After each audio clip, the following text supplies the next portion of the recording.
Saludos, bienvenidos a la segunda parte de la lección número 121 de nuestro curso de precálculo. Al final de la primera parte de esta lección estamos evaluando unas expresiones en donde se nos pedía el valor de una función trigonométrica de algún ángulo. Usted dirá, bueno, pues eso no es nuevo, eso lo habíamos hecho ya hace unas cuantas lecciones atrás, ¿verdad?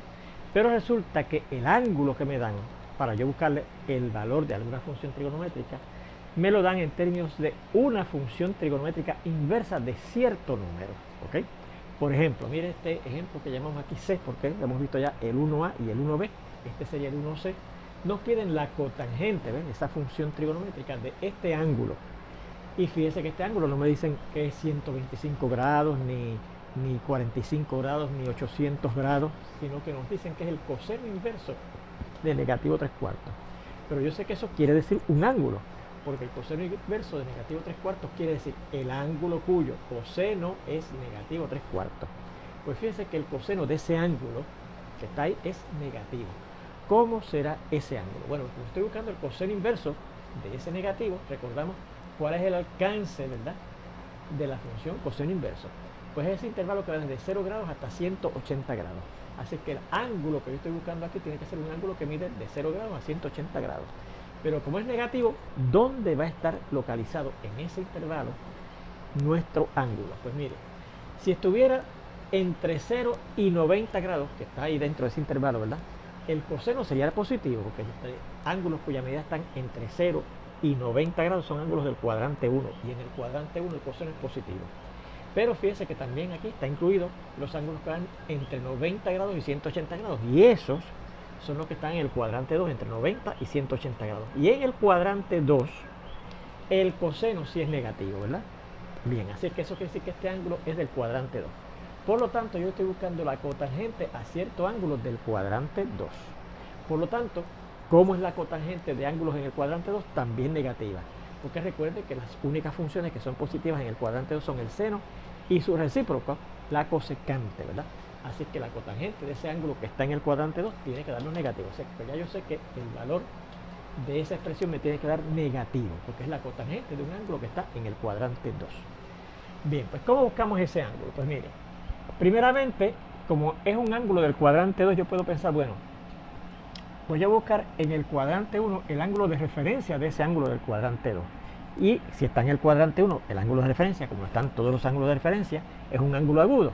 Pues yo facilito ese análisis dibujando un triángulo rectángulo, ¿verdad?, en donde identifico uno de los ángulos agudos, generalmente usted coge este, porque es más fácil de visualizar, como el ángulo de referencia de aquel ángulo cuyo coseno en el cuadrante 2 es negativo 3/4.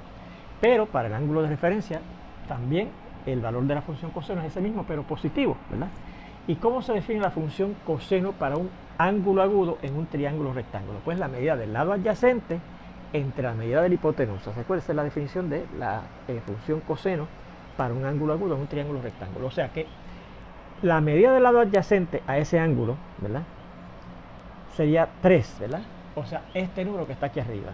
Sobre, y este 4 sería la medida de la hipotenusa, porque 3, que es la medida del lado adyacente, entre 4, que es la medida de la hipotenusa, el lado opuesto al ángulo recto en ese triángulo rectángulo, sería el coseno de nuestro ángulo agudo, ¿verdad? Y entonces, ¿cómo yo buscaría la cotangente de ese ángulo agudo del cuadrante 1, que es nuestro ángulo de referencia? Pues por definición de la función cotangente de un ángulo agudo en un triángulo rectángulo es la medida del lado adyacente entre la medida del lado opuesto. Así que tendríamos que empezar buscando la medida del lado opuesto, que aquí dice que es raíz cuadrada de 7, porque fíjense que yo buscaría ese otro cateto, ¿verdad?, la medida de ese otro cateto usando el teorema de Pitágoras, que dice que la medida de ese otro cateto será la raíz cuadrada de el cuadrado de la medida de la hipotenusa, que es 4, menos el cuadrado de la medida del otro cateto, que es 3, ¿verdad? Así que será la raíz cuadrada, y el cuadrado del 4 es 16, menos, y el cuadrado del 3 es 9. Así que la raíz cuadrada de 16 menos 9, 7. Por lo tanto, la cotangente de ese ángulo, ¿verdad?, de ese ángulo, y claro, sería del ángulo que es el ángulo de referencia del cuadrante 2, sería la medida del lado adyacente, porque así se define, ¿verdad?, como hemos dicho, la medida el valor de la cotangente, que sería 3, sobre la medida del lado opuesto, que es raíz cuadrada de 7, pero negativa, porque habíamos dicho que la cotangente de ese ángulo del cuadrante 2 nos tenía que dar negativo, ¿verdad? Este lado adyacente entre el lado opuesto, pero el valor negativo.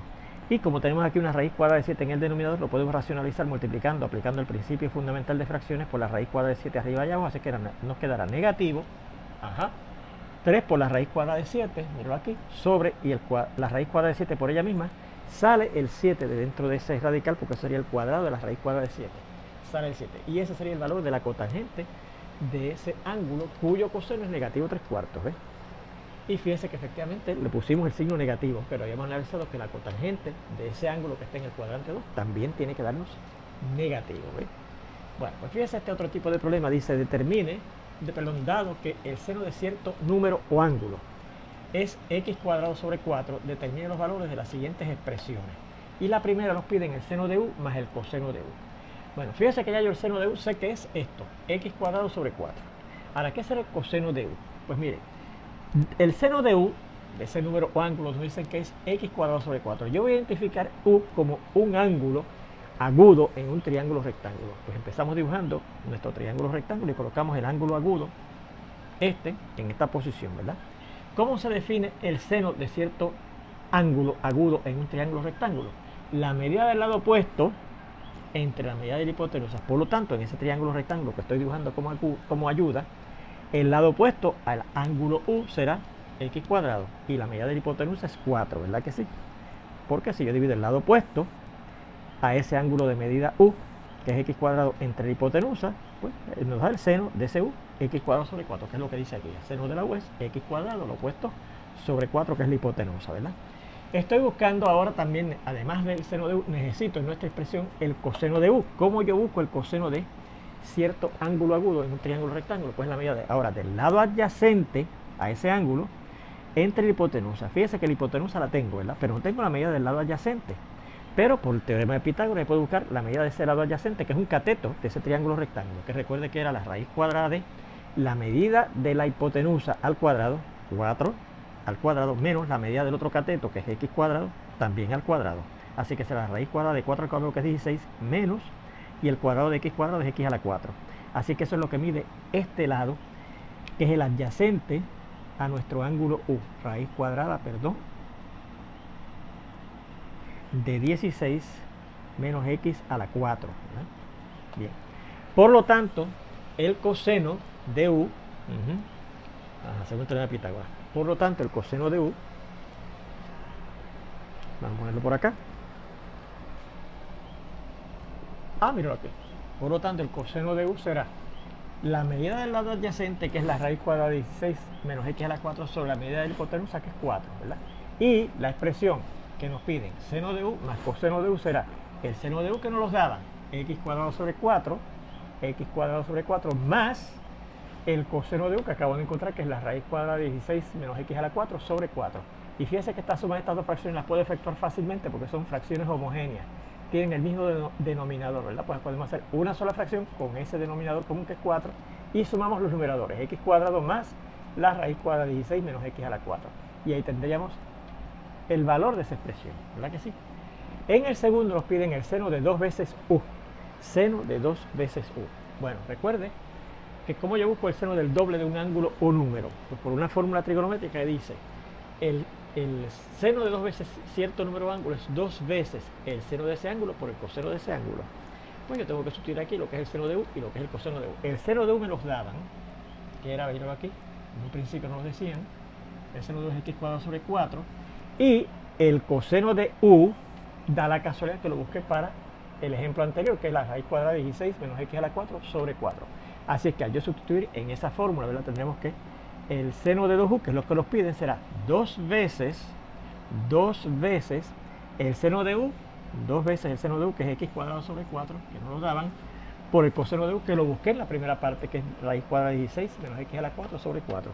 Y si yo hago esa multiplicación, fíjese, este 2 cancelaría con este 4, por ejemplo, ¿verdad? Y aquí nos quedaría un 2, ¿verdad? Porque 2 entre 2 a 1 y 4 entre 2 a 2. Y así que nos queda, miren, que será x cuadrado por la raíz cuadrada de 16, x 16 menos x a la 4, miro aquí, x cuadrado por la raíz cuadrada de 16 menos x a la 4 sobre 2 que quedó aquí por 4, 8. Así que ese es el valor de esa expresión, del seno de 2u. El último ejemplo, nos dicen que busquemos u más la tangente de u. Bueno, pues como el seno de u nos los dan, que es x cuadrado sobre 4, Entonces u, que es lo que necesito en esta expresión, será el seno inverso de esta expresión de acá, seno inverso de x cuadrado sobre 4. ¿Qué es entonces la tangente de u? Bueno, pues entonces, mírenla aquí. Aquí sí ahora tenemos que seguir, ¿verdad?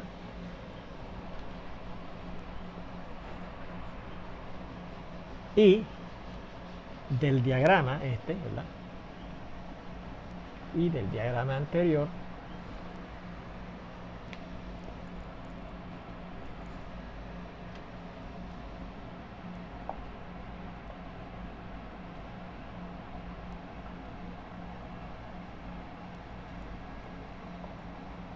que es entonces la tangente de u, que es lo otro que nos piden en esa expresión, ¿verdad? Pues recuerden que cómo se define la tangente de cierto ángulo agudo que está en cierto triángulo rectángulo. Pues la medida del lado opuesto entre el lado adyacente, o sea que sería la medida del lado opuesto a ese ángulo u, que es x cuadrado, sobre la medida de este lado adyacente, que es la raíz cuadrada de 16 menos x a la 4. Así que será x al cuadrado, ¿verdad? Que es la medida del lado opuesto al ángulo u agudo en ese triángulo rectángulo, sobre el lado adyacente, que es la raíz cuadrada de 16 menos x a la 4. Y esto recuerde que no se puede simplificar. Les repito, porque muchos estudiantes todavía a estas alturas dicen, pues eso es la raíz cuadrada de 16, que es 4, pero la raíz cuadrada de x a la 4, que es x cuadrado, ¿no?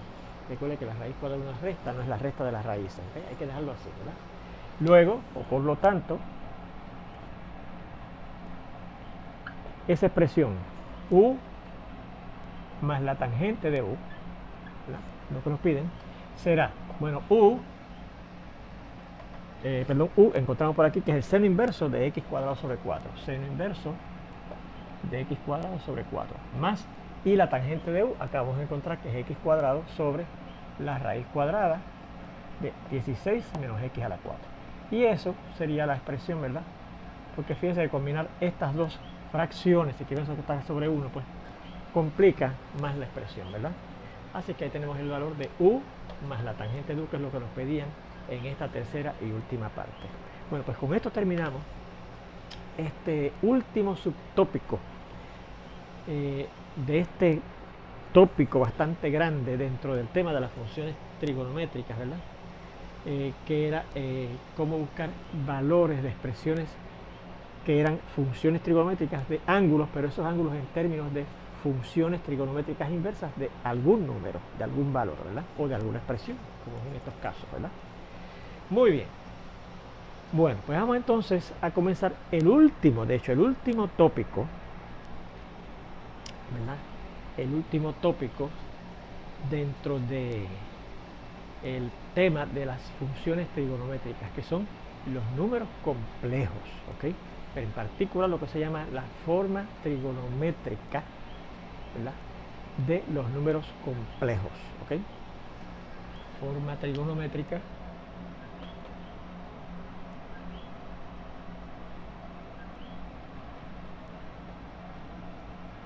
de los números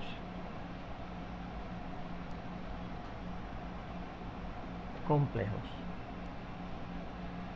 Recuerde que los números complejos los empezamos a estudiar en el curso de álgebra intermedia, y en el curso de álgebra avanzada vimos la aplicación, ¿verdad? Usamos muchísimo los números complejos, ¿verdad? Y recordamos que los números complejos son aquellos que tienen esta forma.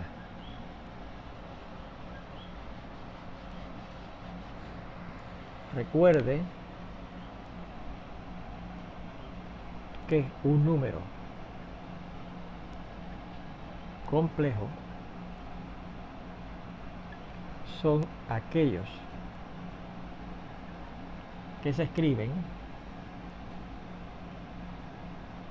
en la forma a más b por i, llamada la forma rectangular de un número complejo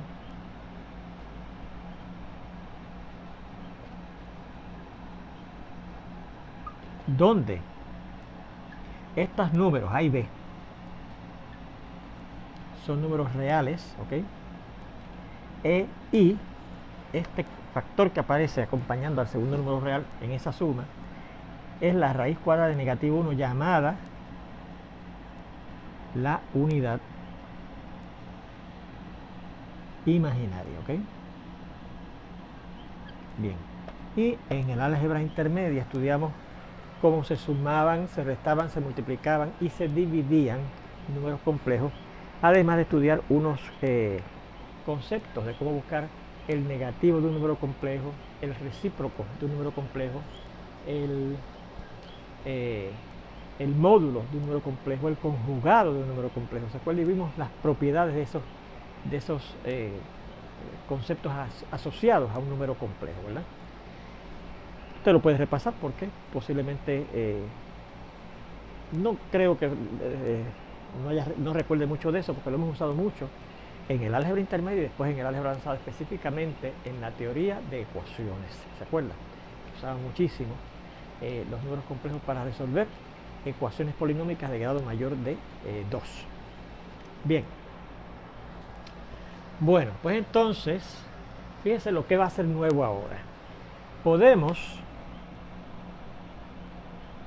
representar el número complejo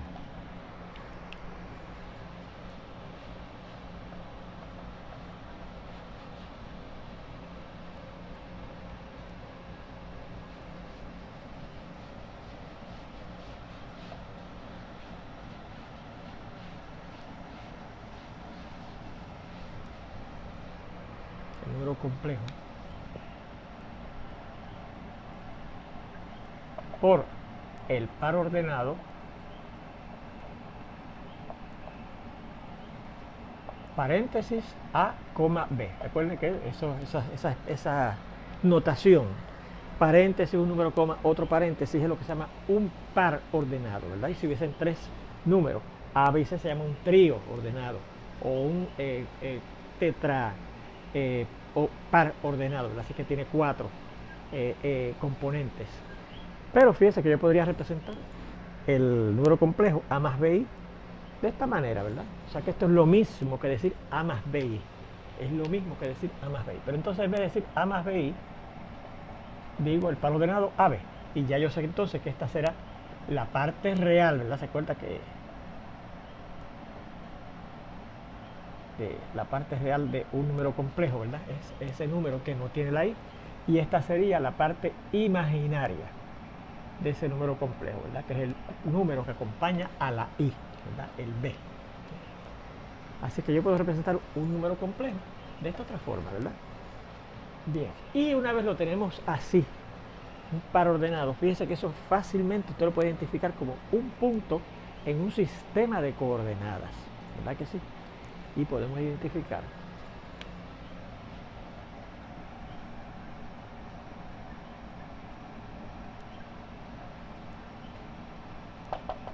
a ese par ordenado A, B como un punto en un sistema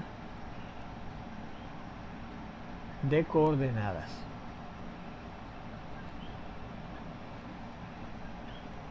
¿Sí? Bien, pero ese sistema de coordenadas es un sistema de coordenadas cartesianas, que no será un sistema de coordenadas cartesianas.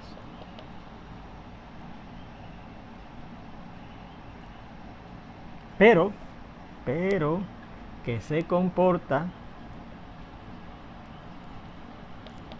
exactamente igual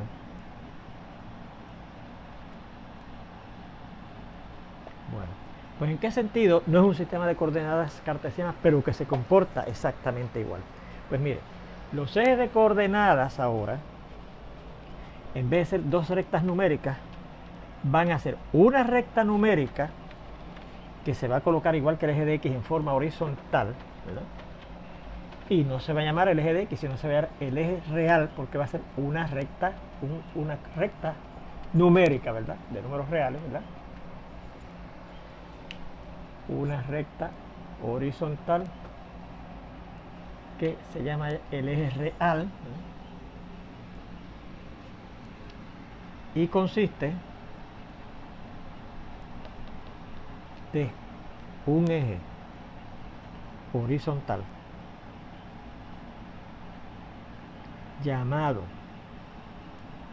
el eje real, que contiene a una recta numérica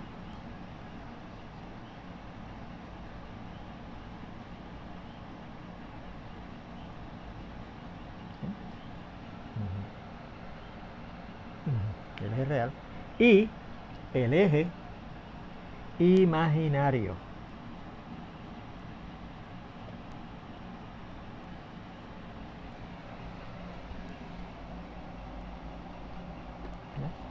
Que va a ser vertical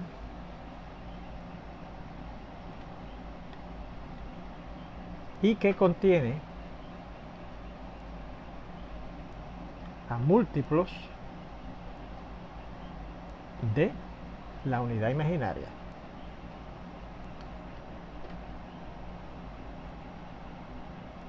¿Sí? Bien, así que este sería el eje imaginario, el vertical. Y lo identificamos en vez de con Y, con la letra I, ¿verdad? Mayúscula. Eje real y eje imaginario, ¿verdad? Aquí van a ver números reales, el 1, el 2, el 3, el 4, el 5, etc. El negativo 1, negativo 2, negativo 3, negativo 4, etc. ¿Verdad que sí? Y claro, entre medio los números que no son enteros. Pero en el eje imaginario, en vez de ser una recta numérica, como es el eje de Y también, otra recta numérica va a ser una recta imaginaria que contiene múltiplos de la unidad imaginaria, ¿ok? 1i, 2i, 3i, etcétera, ¿verdad? 4i, 5i. Generalmente usted lo pone el 1, el 2, el 3, el 4, el 5 sin la i, pero son múltiplos de la i, ¿verdad? Y por acá negativo i, negativo 2i, negativo 3i, etcétera, ¿verdad? Etcétera.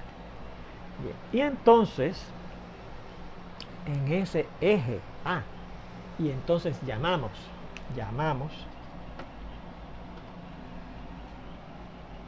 al plano determinado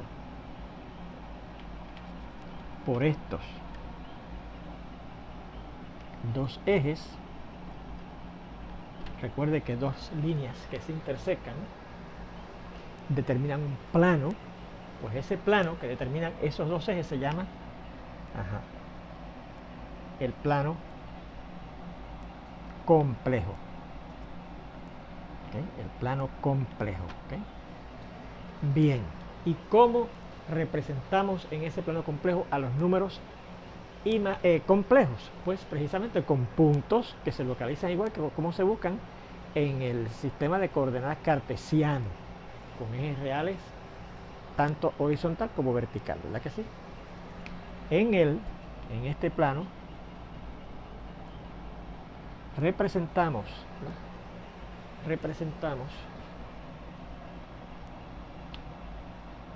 a los números complejos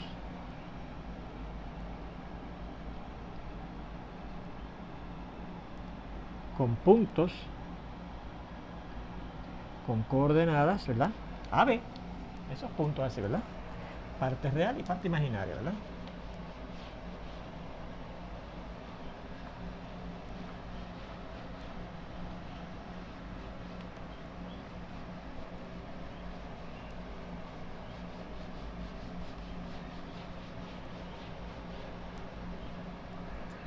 Con puntos A, B. ¿Cómo se localizan en un sistema de coordenadas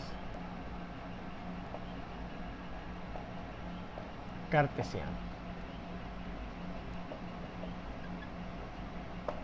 Por ejemplo, localice los siguientes números complejos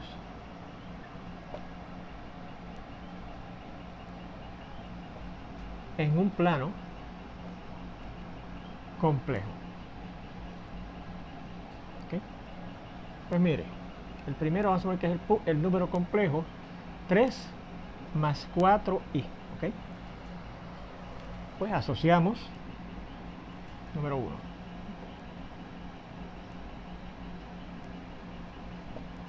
Este número complejo. Perdón, se me o aquí añadan esto antes de estos ejemplos, ¿ok? O con una flecha, porque puede ser puntos solos, o con una flecha, o con una flecha que se extiende desde el origen de ese plano complejo, y claro, el origen será donde se intersecan, igual que en un plano cartesiano, ¿verdad? Que se intersecan el eje de X y el eje de Y, donde se intersecan los ejes real y complejo e imaginario, perdón.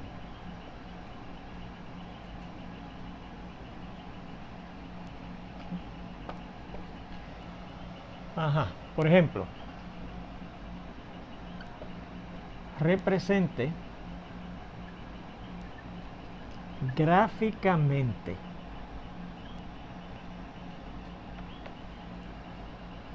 vamos a subrayar la palabrita gráficamente, porque esa es la forma en que se le llama cuando usted representa un número complejo por puntos en el plano complejo, por esas flechitas que van desde el origen hasta esos puntos que corresponden a esos números complejos que vamos a representar en ese plano complejo. ¿Okay? Represente gráficamente los siguientes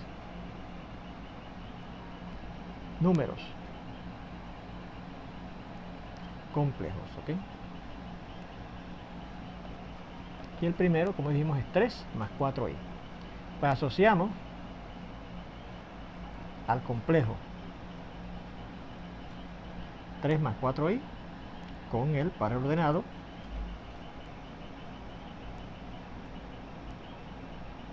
3, la parte real que es 3, y la parte imaginaria que es 4, ¿ok? Y lo localizamos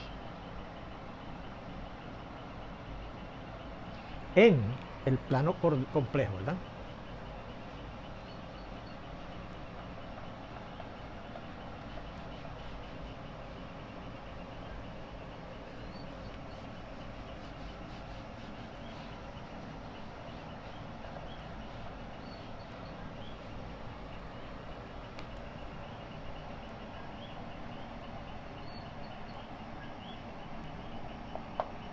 Bien, pues el punto 3, 4, como usted lo localiza en un sistema de coordenadas cartesianas, recuerda, 3 y 4 aquí, ¿verdad? Más o menos por aquí.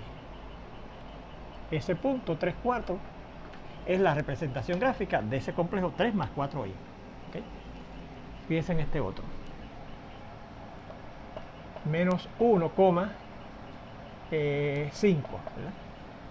Bueno, pues eso quiere decir menos 1 más 5i, ¿verdad? Vamos a terminar con estos ejemplos. Menos 1 más 5i, pues es el punto negativo 1, 5, negativo 1, 5, que es este que está aquí, ¿verdad? Negativo 1 y acá 5. Así que sería negativo 1, 5. Pero entonces este segundo, en vez de representarlo como un punto, ¿verdad? Lo voy a representar con esa flecha que va desde el origen. Vamos a usar la reglita, ¿verdad? Para que nos ayude mejor. Desde el origen hasta ese punto, ¿ok? Mírala aquí. La flechita que va desde el origen hasta ese punto, ¿verdad? Porque recuerde que por la información que hemos dado, un número complejo en un plano representado en un plano complejo, ¿verdad? Puede ser el punto que corresponde al par ordenado que representa a ese número complejo, o a la flechita que va desde el origen hasta ese punto que corresponde a la representación gráfica de ese número complejo. Vamos a terminar con este que dice negativo 3 menos 3i. Pues lo asociamos con el punto negativo 3, negativo 3. ¿Qué es este que está aquí, verdad? Negativo 3, negativo 3. Este que está aquí, ¿verdad? Negativo 3, negativo 3. Así que, si quiero, puedo representarlo con ese punto o con la flechita que va desde el origen hasta ese punto. Bueno, pues con esto de cómo representar gráficamente a un número complejo en lo que se llama el plano complejo, terminamos esta lección número 21. Espero verlos pronto en la lección número 22. Hasta entonces.